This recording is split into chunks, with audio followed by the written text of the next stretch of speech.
The Housing Foundation is one of the things I think that those of us at Glick Philanthropies are most proud of. We have over 8,000 apartment units in the Housing Foundation in those 46 communities in many different states. And what we're able to do at the Housing Foundation is to provide a service coordinator at every property. So we work with the residents of the properties to determine what their goals are, and then try, whether it's through the service coordinator or through partnering with other organizations in the community, to get them the guidance, the hand up that they need to get where they want to go. Welcome to Off the Record, a podcast featuring leaders on IBJ Media's Indiana 250 list. I'm Nate Feltman, CEO of IBJ Media, which publishes the Indiana 250, a list of the most influential business people in the state. Today, I'm joined by philanthropist Marianne Glick, whose generosity, both personally and through her family's foundation, has helped transform entire neighborhoods and improve the lives of countless people in central Indiana. Marianne carries on the philanthropic legacy of her parents, Gene and Marilyn Glick, who rose to prominence through the Gene B. Glick Company, which they founded as Indianapolis Homes shortly after World War II. The Gene B. Glick Company grew to become Indiana's largest builder of single-family homes and apartments, and is now one of the largest privately held real estate management and development firms in the country, with more than 20,000 units in 13 states. Marianne and her parents' shared love of philanthropy gave rise to numerous charitable efforts over the years, beginning in 1981 with the founding of what is now called TeenWorks, which teaches economically disadvantaged teenagers the importance of discipline, hard work, and giving back to the community. In 1982, the family started the Glick Family Foundation, of which Marianne is chairman of the board. Other Glick philanthropies initiatives include the Glick Fund at the Central Indiana Community Foundation, the Glick Fund at the Jewish Federation of Greater Indianapolis, the Glick Housing Foundation, and the Far East Side Success Initiative. Marianne has been involved in all of the Glick Philanthropies initiatives, and until her retirement in 2008, was president of Glick Training Associates, a firm she founded in 1986 to help organizations enhance the productivity and effectiveness of their employees. Marianne is also an accomplished artist whose paintings have been accepted into juried competitions sponsored by the Hoosier Salon, California Art Day, the Indianapolis Art Center, the International Society of Acrylic Painters, and the International Society of Experimental Artists. Marianne received her bachelor's degree in elementary education and master's degree in educational psychology from Butler University, and earlier this year, Marianne and her husband, Mike Woods, donated $2.5 million to support the new Founders College at Butler. The Founders College, which will welcome its first students in August of 2025, is meant to give students who might not otherwise be able to attend college a free associate's degree earned over 2 years. She's also been active on many boards over the years, including the boards of United Way of Central Indiana, the Central Indiana Community Foundation, Ascend Indiana, Goodwill Industries of Central and Southern Indiana, Indiana Conference for Women, TeenWorks, and Ivy Tech Community College. Marianne has been honored for her service by numerous organizations over the years, including IBJ, which has named her a Woman of Influence and winner of IBJ's Mike Carroll Award. She also has received a Sagamore of the Wabash, the Girls Inc.'s Touchstone Award, and the prestigious Whistler Award. Here's our conversation.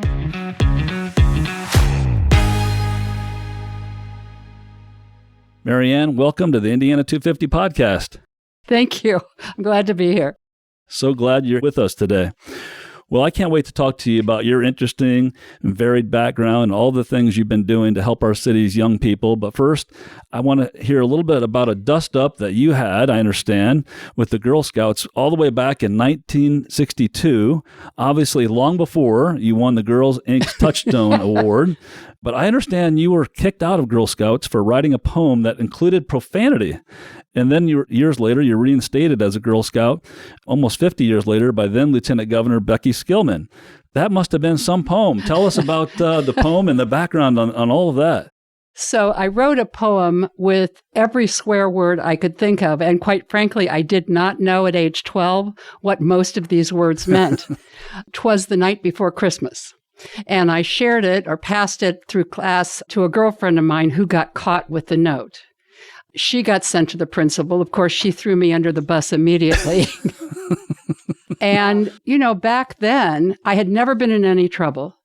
But I got expelled from school. Oh my gosh. And because I got expelled from school, I got expelled from the Girl Scouts. It happened to be on my mother's birthday. Oh no. And we weren't getting along that great at the time. She thought I had done it on purpose to upset her. Anyway, it led to a very challenging time in my life and the life of our family. Oh my gosh.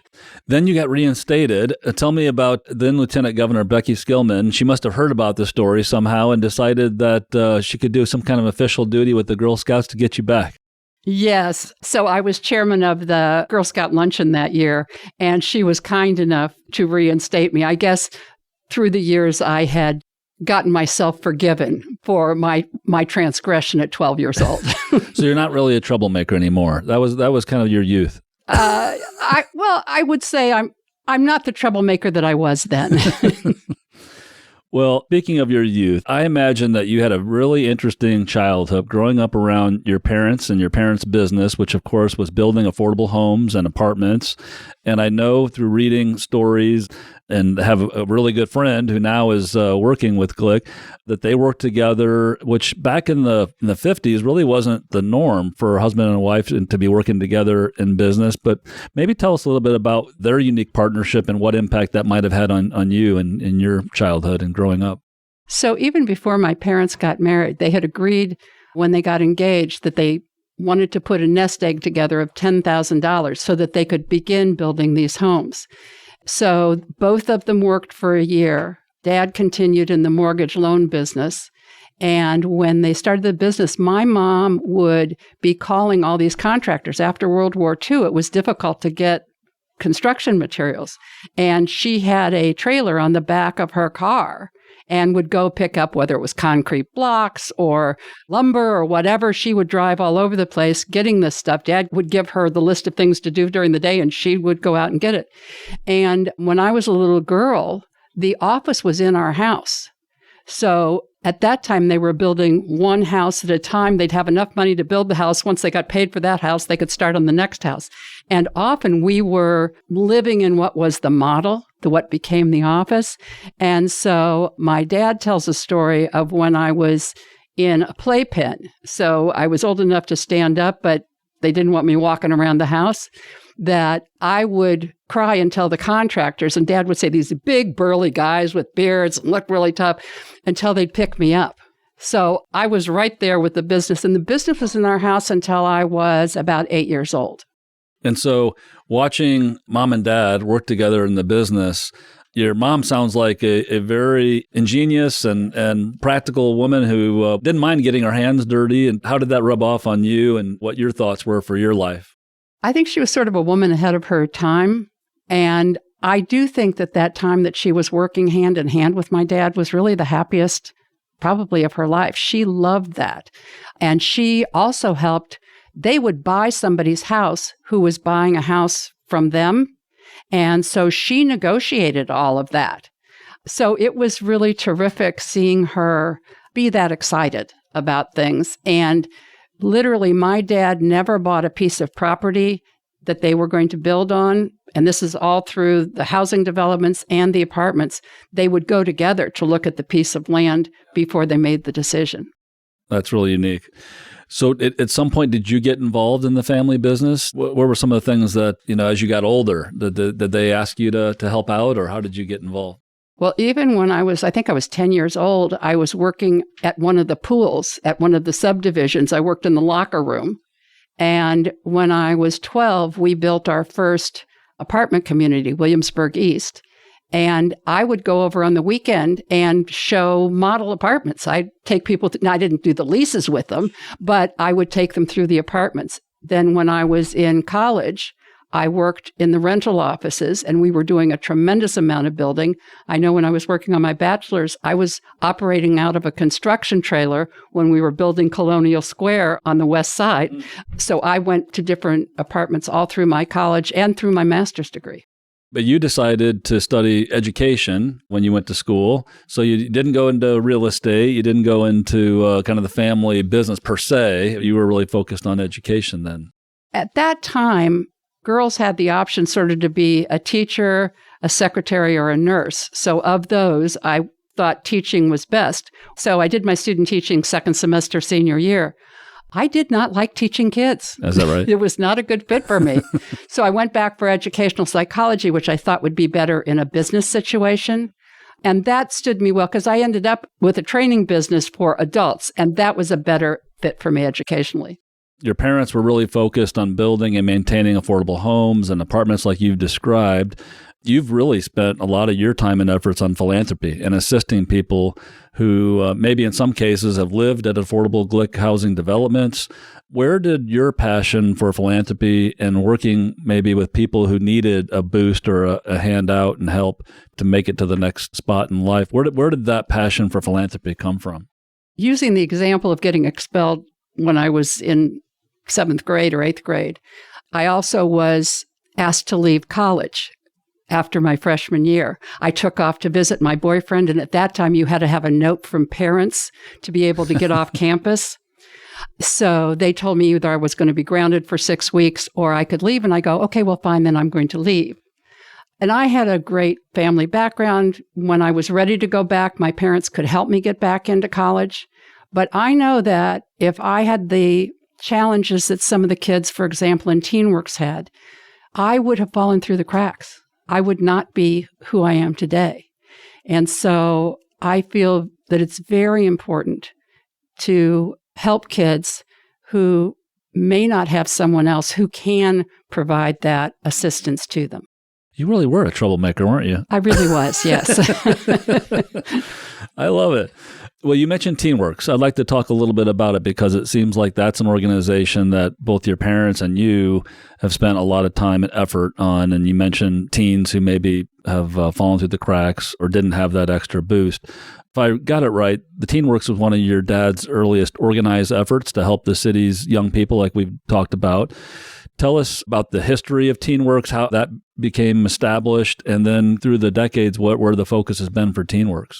When my parents thought about when they'd earned enough money and were wanting to really give back financially to the community, the very first thing that they did was to create this youth employment program. And at that time, it was called Pro 100.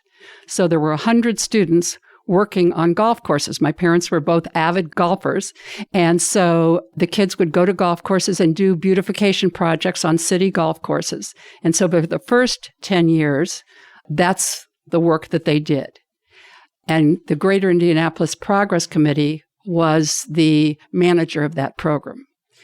Then after 10 years, the Children's Bureau, which is now Firefly, took over the management of the program and had it for 22 years. When my father developed Alzheimer's, I began getting more involved. And I realized that we had asked Children's Bureau to do something that was really outside their mission. And not that they weren't doing a good job. It was good. It wasn't great. And so I felt that this was a program that needed to scale. And in order to scale, we had to become our own not-for-profit. So in 2015, we rebranded because no one, literally, who wasn't around in 1982 could explain what Pro 100 meant. We didn't have 100 kids in the program. We weren't working on golf courses with golf pros. So we rebranded as TeenWorks, which really clearly explains what we're doing. It starts out with a 6-week summer program where the students are working, getting paid for the work. Primarily, we do work for not-for-profits that they wouldn't be able to get done otherwise, as well as working for some businesses as well. Then we have a year-round program, and over half of our students participate in the year-round program, where we help them to develop individual career plans, develop their career paths while they're still in high school. And then we have an alumni services. So we follow the kids into college. We have a very robust scholarship program for our students, and we have over 80% of our students go on to post-secondary, and of those, over 70% complete. And for first-gen, low-income students, these are probably close to 3 to 4 times the state average. That's amazing. That really is. That's awesome success story. How many kids today, like this year, for example, will So this year we participate? had almost 600 students in our summer program. Wow. And we are now in 4 cities. We're in Indianapolis, Muncie, Anderson, and Fort Wayne. And we will add another city to be named in 2025. That's a neat program and so needed in our state. So it's really neat that you're taking it on the road, that you're expanding across the state. What an opportunity for young people. Well, I'm thrilled to see that what I saw when we were forming TeenWorks was that children and nieces and nephews of people that had participated in Pro 100 were still qualifying for the program. And to qualify, you need to be on free and reduced lunch. So while they were doing better perhaps than their parents or aunts and uncles, they really weren't where they needed to be. And so that's when we added the year-round program as well as the alumni services program. And we are really seeing a transformational difference now. Let's take a quick break. This is Off the Record Podcast.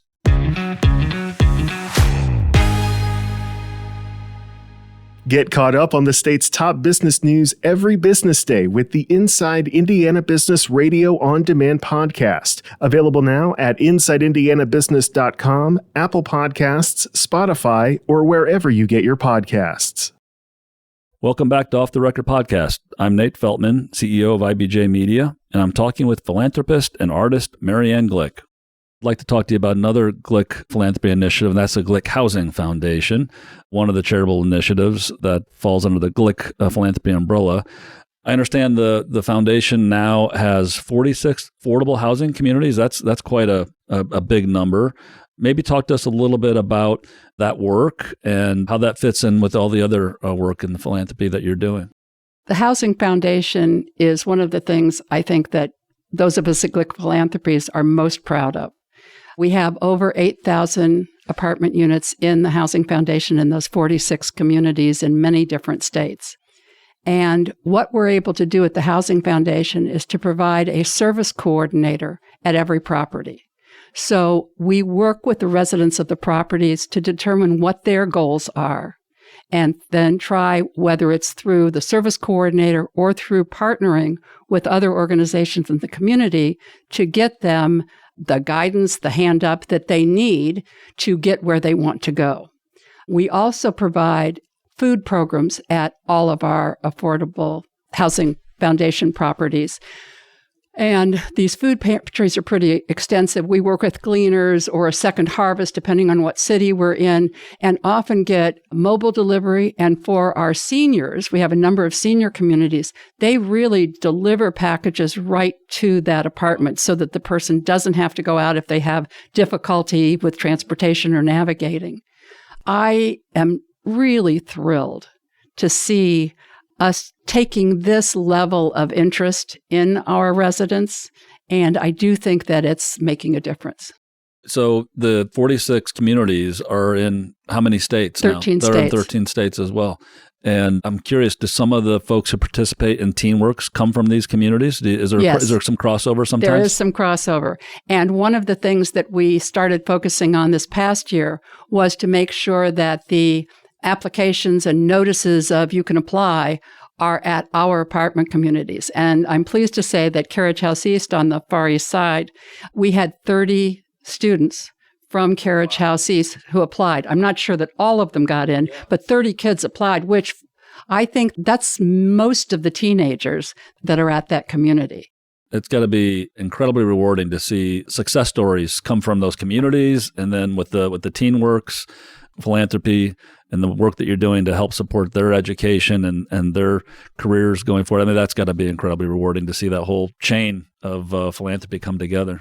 It's a real thrill. I was able to we have a mock interview day. So right before the end of the 6 weeks, the students meet with business people and do an interview like they're applying to that person for a job. And they all have a resume. And I was in Indianapolis and Muncie and Fort Wayne for those days. And to see how consistently well, regardless of the city, these students are doing. I mean, these kids are 15, 16, 17 years old. And they spoke like people in their 20s, much better than you would think a 16-year-old would do. I was really thrilled to see that. Well, I'd like to talk a little bit about I mentioned in the intro about your recent gift to Butler University and the Founders College, and it goes hand in hand with some of the things we've been talking about in terms of your focus on development of young people, and especially those that need a little bit of assistance to make it in life. Can you tell us a little bit about the Founders College and what your gift will fund there at Butler? The Founders College is a 2-year program at Butler University, and this is the first time they've offered associate degrees. They'll have degrees in 3 areas: business, education, and life sciences. And the students will have access to all of the facilities on the Butler campus. What's wonderful about this is that the fee is $5,000 a year for those 2 years, and Butler has guaranteed to maintain that $5,000 a year when they matriculate into the 4-year if they choose to go and get their bachelor's degree there as well. And they will have an automatic admit as long as their grade point average is above 2.5. So these are kids that would not normally be able to afford going to Butler. And Butler's expensive. Butler's expensive. So that's quite an opportunity for a young person. It's a tremendous opportunity. And to me, I saw a real connection for the TeenWorks kids. I'm hoping that we have a lot of TeenWorks kids that can take advantage of this program. Having the opportunity to have the small class size and individualized attention that they will get at Butler, I just think is the opportunity of a lifetime for these students. And getting both of my degrees from Butler, I was always looking for a way to connect, but I wasn't comfortable supporting a college that charged that much. So this really took my passion and what I think is important and put that opportunity out there. And literally the minute I heard about it, I went home and talked to Mike, and we said, this is something that we want to do. Special. And I can see how all of these interests of yours and supporting young people are coming together in important ways. It's really neat. But we'll move on from philanthropy. I know that's a huge part of your life, but I want to talk about a couple other areas of your life. And one was the business that you started, Glick Training Associates, and that was back in 1986, and it was outside of real estate umbrella that, of course, we've been talking about, that your family's been involved in for so many years. What led you to branch out into this area? Tell us about all the different areas that Glick Training Associates worked in. So I had worked in my dad's company in college. And when I got out of college, after a few years, I came back and worked as a regional property manager. So I was working in the company for a number of years while we were doing a lot of building. And my dad was old school and really didn't think that girls could run a company. And he pretty much told me that he was never going to turn the company over to me. So I thought it would be a smart move for me to go out and do something on my own. Because I've got the education background, I thought, well, I'll go into the training business. I'd been doing a lot of training inside the company. And initially, I worked mainly in the apartment industry doing training. And after a couple of years of doing that, then I branched out to other organizations. And I found I really enjoyed training adults. I primarily worked with first-time managers and supervisors so that the skills of going from doing the job yourself to getting it done with and through other people, that's really what my training primarily focused on. And again, that effort and all the learnings you had through that opportunity that you started had to translate into what you're seeing today and all the things we've been talking about. Exactly. TeenWorks, and it's really neat to see that progression. Well, I want to talk a little bit. I know you were on a trip with me to Switzerland last year, where the Indy Chamber went there to really learn about their extensive apprenticeship program. That is, when Hoosiers think about apprenticeships, we sometimes think about kind of old school apprenticeships like the trades and so forth. But now, certainly in other countries like Switzerland, the apprenticeships are not just for the trades. It's for healthcare. It's for financial institutions, banking, and life sciences. It goes on and on. And, that's something that, of course, Indiana and legislative leaders and are all thinking about a lot. How do we do a better job of giving young people opportunities to get real hands-on experience earlier in life? I know you went through that experience with me, but how do you see Indiana progressing in terms of apprenticeships or other educational opportunities? I know you're directly in it every day with your philanthropy work. Are we making progress? Do you see an opportunity for Indiana to maybe lead in this regard? I do see an opportunity for Indiana to lead. I want to give a shout out to Claire Fittian Green, who has really been the champion of this effort, along with Katie Jenner and Employ Indy. I think that this is critical for our state, that we have about half of our students that are not currently going on to post-secondary, and this apprenticeship program will give them the opportunity to get hands-on experience in a variety of fields. They'd have many choices. And being really prepared to go into a field that will give them a living wage, essentially when they get out of high school. They are probably going to earn an associate degree along the way through this and would be able to go on to a 4-year institution if that's something that they wanted to do afterward. But companies in Indiana are currently very concerned about having a pipeline for business. I know at Glick, especially in our maintenance area, we are woefully short of having qualified people to come in and fill the slots that we have. But whether it's maintenance or whether it's healthcare, nurses, whether it's people in banking, insurance, manufacturing, all are looking for people. And I was really excited to see the businesses and education coming together to say, yes, this is something we need to do. I'm thrilled that people are coming over from Switzerland to help us create this model. And I definitely see over this next 5 to 10 year period that this will really become part of the way that we do education and that we do business here in Indiana. I think so too. And it feels like to me, to your point, that industry leaders in those different sectors, legislative leaders, there's support all throughout the different sectors of society that we need to really engage here, the educational leaders you mentioned. And so I'm energized that there's a big opportunity. Now it's really execution, right? And not, this stuff doesn't happen overnight, but I think it's critical, critical that we give earlier opportunities in life so that students can see that, gosh, if I get involved in this kind of business, I can earn not just a living wage, I can earn a really good wage. Really good living. Yeah. That's right. Yeah. So it's exciting opportunity. And you've got, with all your expertise, I'm glad you're involved and engaged in supporting that effort. I want to talk a little bit about your mentors. So you've been in business for yourself. You are participating in philanthropy like few others, just in terms of all the different areas and efforts. And I'll talk a little bit later about all you're doing in the art world. But who have been mentors in those different areas for you as you've progressed in different things you've done in life? When I think of a mentor, I think of somebody that you meet one-on-one with on a fairly regular basis that guides you in your career path.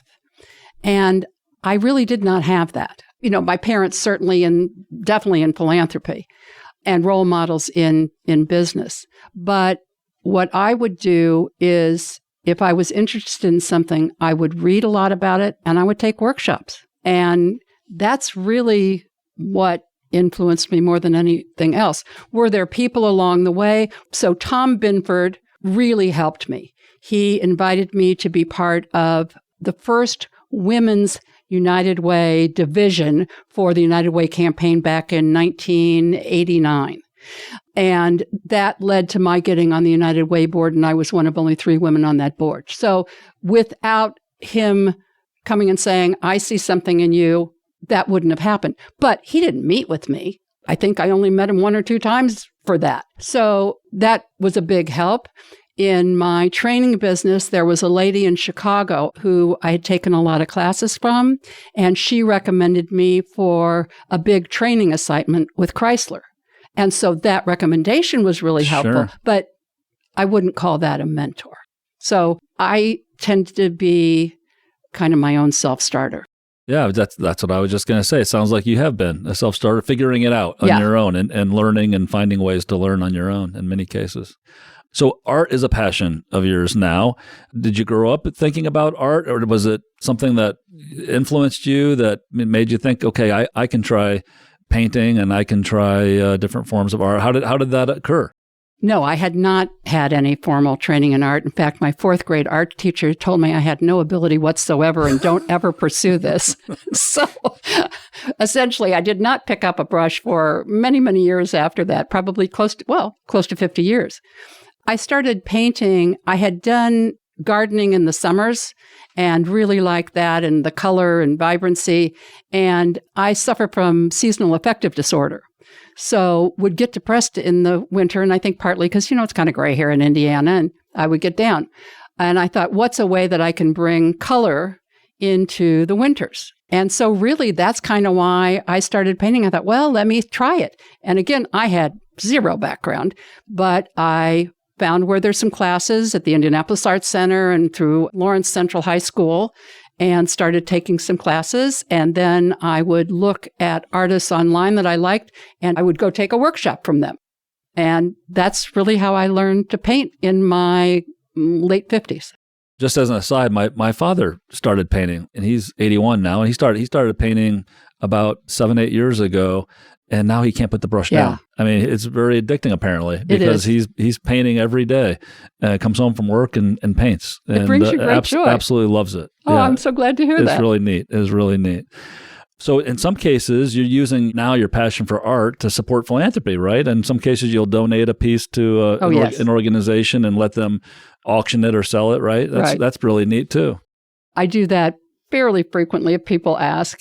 And then I've had a couple of art exhibits where I have, whether it's Ivy Tech or TeenWorks, where they will come, they'll collect the money, and they keep somewhere between 25 and 50% of the money and just send me a check for the difference. So that's a nice way to be able to help that organization out. It's really neat. And so what mediums do you work? I think I read acrylic. Acrylic. But is that the main medium? That's really the main medium. I tried watercolor and it's okay, but it's not very forgiving. And I'm allergic to oil-based paints, so I don't do oil. Makes sense. And with acrylic, you really can mess up, and then you can actually paint over, and the layer below will show a little bit, but not a whole lot. And so you can really do a lot of experimentation with it. I know one very visible showcase of art, speaking of art, public art in Indianapolis, is the Indianapolis Cultural Trail, which runs through downtown and bears the name of your parents. And that trail has been, we've written about it here at the IBJ, and people love it. The trail transformed downtown and continues to grow with extensions that are constantly in the works. One unique section of the trail is the Glick Peace Walk. Tell us a little bit about, if I assume you were really involved in that. Tell us about the Glick Peace Walk. So for many years, my dad had talked to city leaders about creating a monument to something other than war. He fought in World War II and very rarely spoke of it, but I know that was a big influence on his life. But he really wanted to honor people who had changed the world through peaceful pursuits. And he was still able to help us make decisions on what luminaries would be on the Peace Walk before he passed away. So yes, I was on that committee as well that chose the luminaries. There are 10 luminaries on the trail, 8 on the Peace Walk itself, and then 2 others in other locations downtown. So I think that was really meaningful, and my mom was able to participate in the opening of the Peace Walk. Unfortunately, both my parents had passed away when the full cultural trail opened, so they never really got to see the outcome. And I can just say that I think that they would be so excited and so thrilled to see how this has transformed downtown, the amount of use that it's getting, the economic development that has resulted. I know most of the time if I go on the cultural trail, I really get emotional. I mean, can you imagine seeing your parents' name on the street? I think that that's probably certainly one of the most significant things that they did in terms of the number of people it's impacted. It's really neat. Of course, Indianapolis is known for having more monuments than most cities. I think second to Washington, D.C., if that's correct. I hear that constantly on war monuments. Right. And so to have a peace monument, a part of the cultural trail is special. That's really neat and unique, very unique. Well, Marianne, we've made it to Off the Record Speed Round, where you try to give me some quick answers to some questions that I try to ask all of our Indiana 250 Off the Record guests. So are you ready? I think I'm ready. Okay. Your favorite movie? Somewhere in Time. Your favorite place to vacation? Florida. Favorite musical artist? Stevie Nicks. Favorite art museum? Musée d'Orsay in Paris. What's the first thing you do in the morning? Feed the cat. I bet your cat appreciates that. The cat does appreciate it. Title of the last book that you read? Unfinished Love Story by Doris Kearns Goodwin. Oh, I need to read that one. It's really good. What food can you not live without? Chocolate. Best advice you ever received? This is a little facetious, but don't drink the water in other countries was what came to mind. Well, that's a good one because I've done that and borne the consequences. Yes. Advice for a young person who wants to become a leader? I would say to create a personal mission statement and a vision to go along with it for your life. It'll keep you centered and on track, and it will give you the why for everything you do. Very good. Well, Marianne, thank you for joining me on the Indiana 250 Off the Record podcast. Thank you for all you and your family have done to make Indianapolis and now our state a better place to live. It's been wonderful talking with you. Thanks, Nate. I really appreciate being here. Thank you. Thanks to Marianne Glick for our conversation today. To learn more about other leaders on IBJ Media's Indiana 250 list, go to Indiana250.com and look for a Page 2 feature each week in IBJ. We'll be back with a new Indiana 250 Off the Record conversation soon.